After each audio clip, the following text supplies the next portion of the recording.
오늘 IB는 클레어 원장님이 설명해 주실 거고, 제가 고교학 전제랑, 그 다음에 이제, 앞으로의 좀 학교? 이런, 미래 학교? 이런 느낌 조금 설명해 드릴 건데, 하기 전에 좀, 이 얘기를 먼저 해야 될 것 같아가지고, 왜, 제가 그런 댓글들도 많이 봤어요.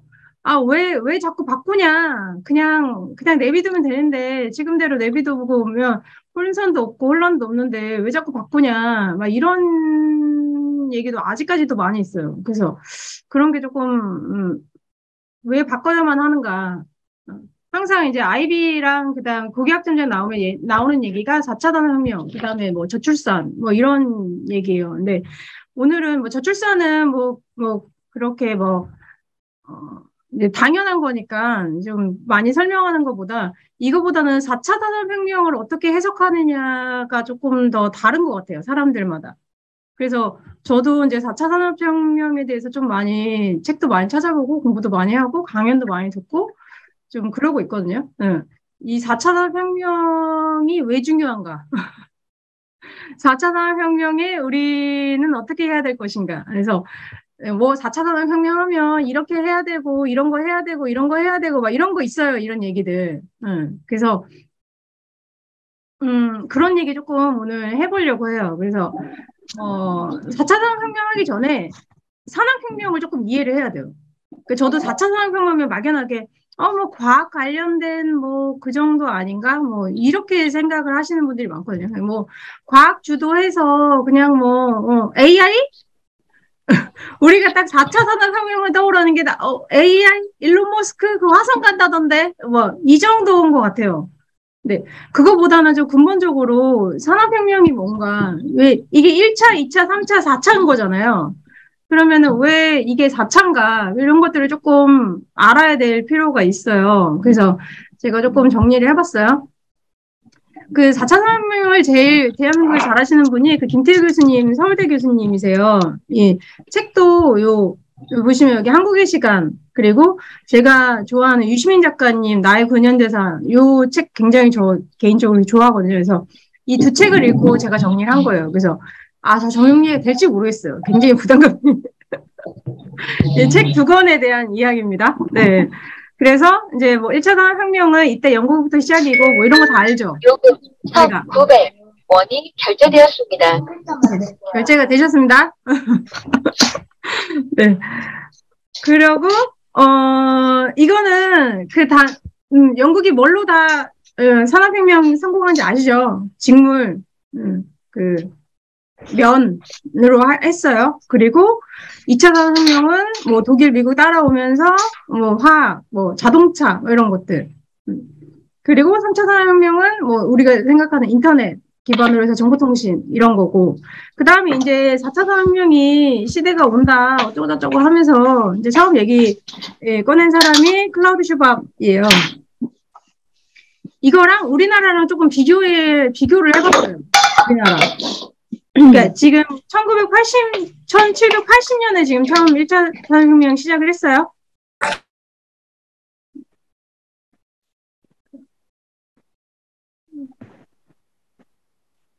음소거 한 번만 할게요.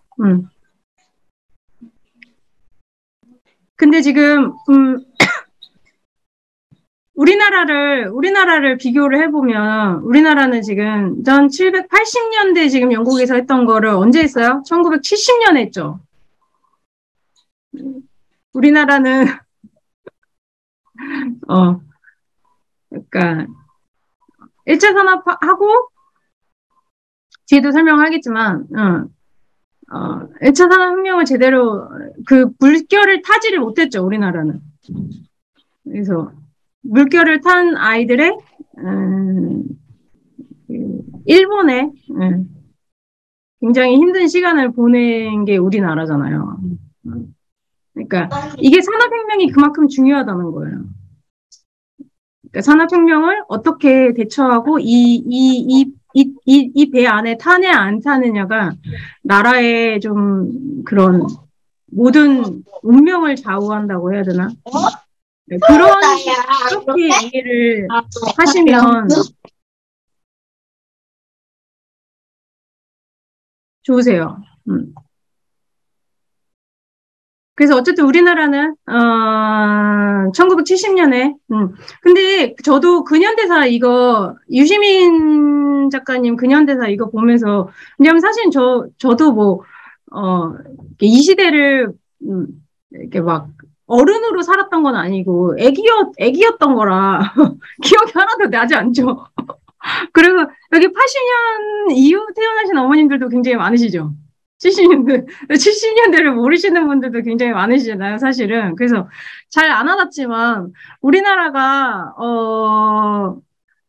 그 GDP, 1인 그 GDP가 100달러가 안 됐어요. 그러니까 이 얘기는 무슨 얘기냐면, 우리나라만큼 가난한 나라가 전 세계에 없었다는 얘기예요.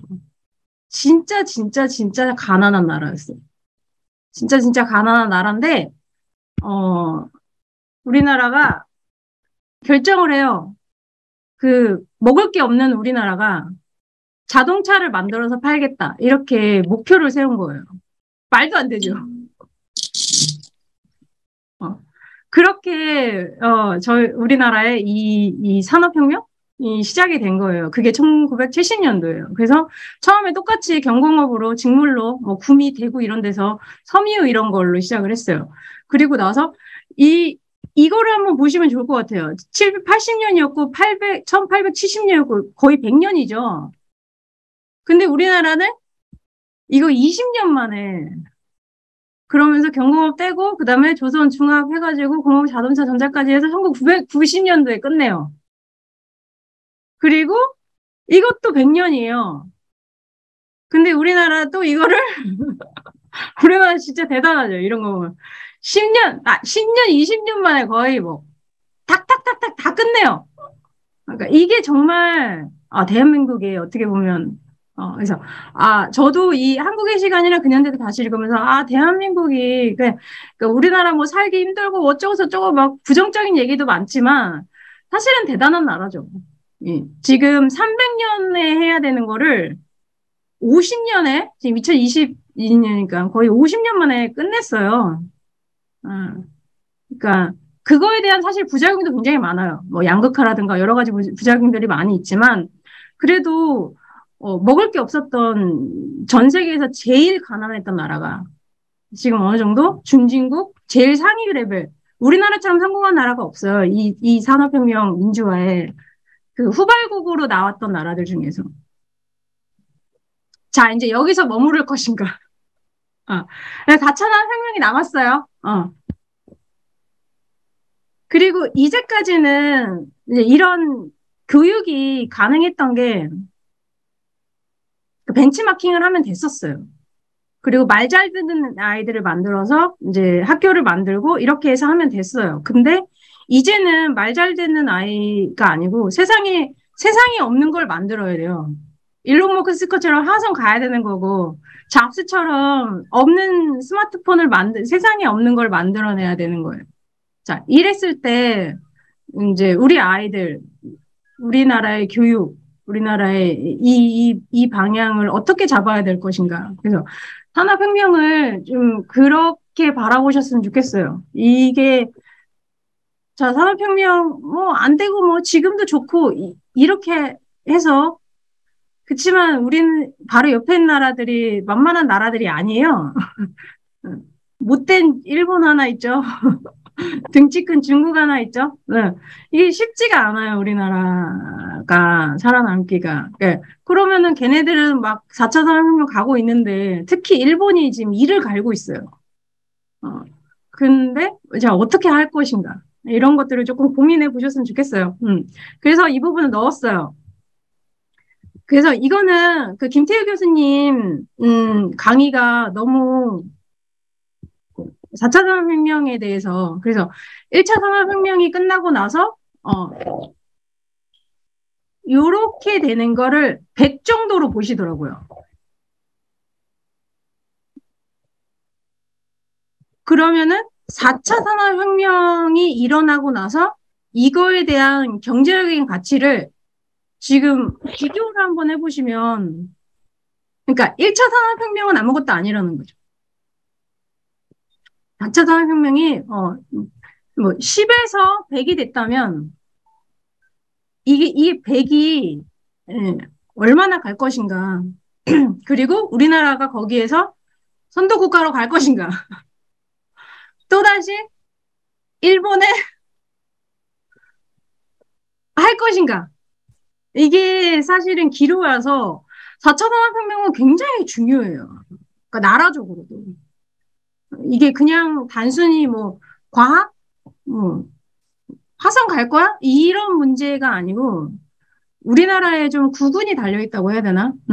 그렇게 좀 심각하게 받아들이시는 분들이 훨씬 더 많으세요. 그러니까 어떻게 본인냐에 따라서 이 4차 산업 관점을 조금 다르게 볼 것 같은데 저는 이 김태희 교수님이나 최진석 교수님처럼 이게 좀 심각하게 우리나라가 안주할 것인가, 다시 도약할 것인가, 이거에 대해서 조금 더 많이 해야 될 필요성이 있다라고 좀 생각을 하고 있어요.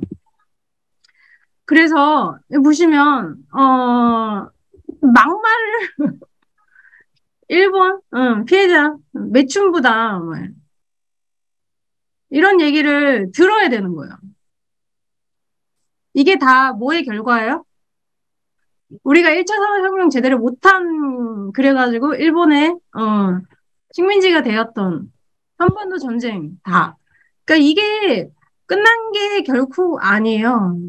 그러니까 우리는 거기 연장선에 아직도 있어요. 슬프죠? 자, 그러면 우리는 어떻게 해야 될 것인가? 어.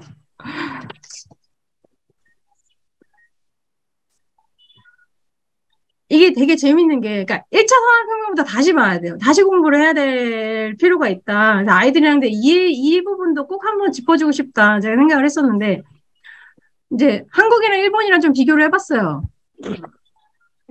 처음에 1866년, 그다음에 1853년에 똑같이 외국에서 쳐들어와요. 프랑스 쳐들어오고 미국이 쳐들어오고 똑같이 우리나라도 미국 쳐들어오고 신미양교도 하고 똑같이 했죠. 그랬는데 이거를 그래서 똑같이 보고를 올려요. 우리 게임이 안 된다. 우리는 100보 가는데 쟤네 사정거리 800보다. 그리고 100m인데 걔네는 800m다. 이러면서 외국에 양이가 들어오면 못 버틴다라는 똑같은 보고서를 정부에 올렸어요. 그치만 그거에 대한 대처가 한국이랑 일본이랑 완전 다르죠. 흥성대원군은 척하비를 세웠고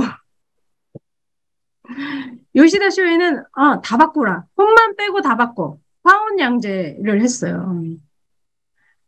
그리고 교육도 비교를 해보면은 요시다 쇼인 같은 경우는 진짜 4평도 안 되는 작은 거기 서당에서 90명의 제자를 배출을 해요.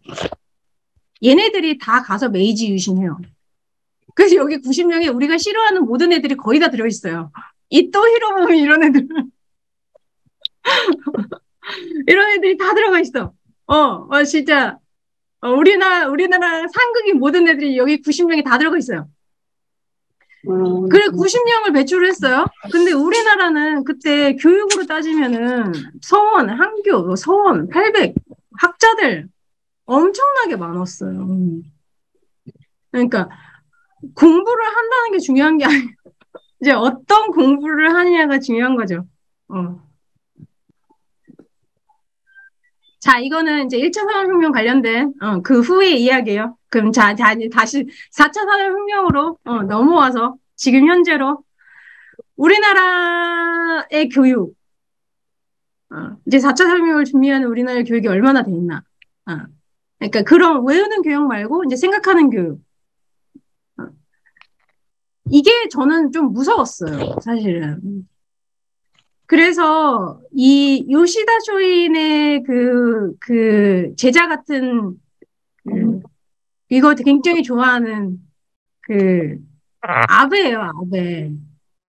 아베가 아이비를 공교육으로 일본은 2013년에 싹 다 바꿨어요. 이게 굉장히 저는 무섭더라고요.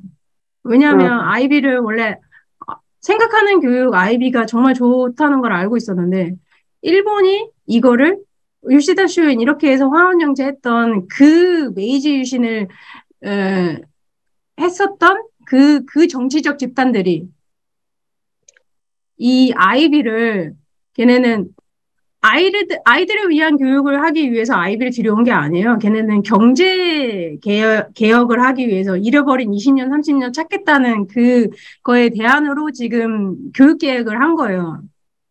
근데 우리나라는 그래서 결국은 뭐 들어오긴 했죠. 대구랑 제주도랑. 그치만 부분적인 거고 지금 22년 기준으로 해서 이거는 초등 과정이에요. 우리나라 아이비가 18개예요. 자, 이게 게임이 될까? 이런 게 사실은 저는 조금 우리가 다시 한번 생각해 봐야 되는 문제인 것 같긴 해요. 그래서 들여오고 오려고 하는 게 이런 생각하는 교육, 아이비 같은 거가 비슷한 게 고교 학점제예요. 그리고 지금 수능 말고 논술 수능 이런 것들, 아이비 이런 것들이 같은 맥락이에요, 사실은. 4차 산업혁명을 대비하는 생각하는 아이들을 만들어야 되는 거예요. 아직 사실 미지수잖아요. 근데 지금 13년, 얘네 벌써 계산이 안 되네? 2년? 12년 차예요, 지금. 아이비 12년 차. 우리나라 아직 방향도 제대로 못 잡고 있는데, 지금 아이비 12년 차야. 그래서, 다시 한번 그거를 재고를 한번 해봐야 돼요. 그래서, 자, 2040년, 제가 한번 상상을 해봤거든요. 우리나라가 그렇게 해가지고 정말 1, 2차 성공한 것처럼 해서 4차 산업혁명도 진짜 한강이 기적해가지고 다시 선도로 국가로 갈 수 있을 것 같으세요? 아니면 일본은 여전히 잃어버린 이제는 50년째야. 그거 같으세요? 아니면 이게 뒤바뀔 수도 있는 거잖아요. 그죠? 제가 이렇게 쓰긴 했지만, 일본이 다시 1차 산업혁명 해가지고, 거기, 걔네, 미국 그거 싹 들여와가지고, 우리나라 쳐들어온 것처럼, 메이지 유신 성공한 것처럼, 4차 산업혁명 해가지고, 선도국가로 나가면, 우리나라는 힘듭니다. 그래서 그런 것들을 조금 고민해 보셨으면 좋겠어요. 그래서 단순히 교육의 문제가 아니에요. 이게 수능 문제예요. 수능 문제. 이거 가와 나의 조약 체결 사이에 있었던 일을 이 사이에 있었던 일을 고르는 거예요. 그러면 이게 뭔지 외워야 되고 이게 뭔지 외워야 되는 거예요. 이게 수능이에요. 이거 외워야 될까요? 가는 강화도 조약이에요. 나는 조미통상 조약이에요. 이 사이에 있었던 일을 그럼 이건 언제 있었던 거고 이건 언제 있었던 거고 이건 언제 있었던 거고 이건 언제 있었던 거고 그걸 외워가지고 이 사이에 있었던 거 골라야 돼요. 답을. 이게 지금 우리나라가 공부하는 방식이에요. 그래서 아이들이 모든 거를 밤 늦게까지 다 외우고 있어요. 자, 일본은 어떤 걸 공부하느냐? 1차 산업혁명과 우리나라 관계에 대해서 서술하고 나아갈 방향에 대해서 서술하시오. 그러면 이제 아까 저희가 했던 이 모든 것들을 알아야 되는 거죠. 이렇게 공부를 하는 아이들이 지금 12년 차. 우리는 아직까지도 지금 수능으로, 수능이 좋아. 수능이 공평하지. 벌써 수능이 몇 년 차예요. 저도 수능을 봤단 말이죠. 그러니까 수능이 좋지만, 이제 계속 수능을 가야 될 것인가. 뭐 이런 것들을 조금 고민해 보셨으면 좋겠어요. 그래서, 클레어 원장님 PPT를 봤는데, 진짜, 아이비를 지금 제대로 하고 있는 데가 몇 군데 없죠?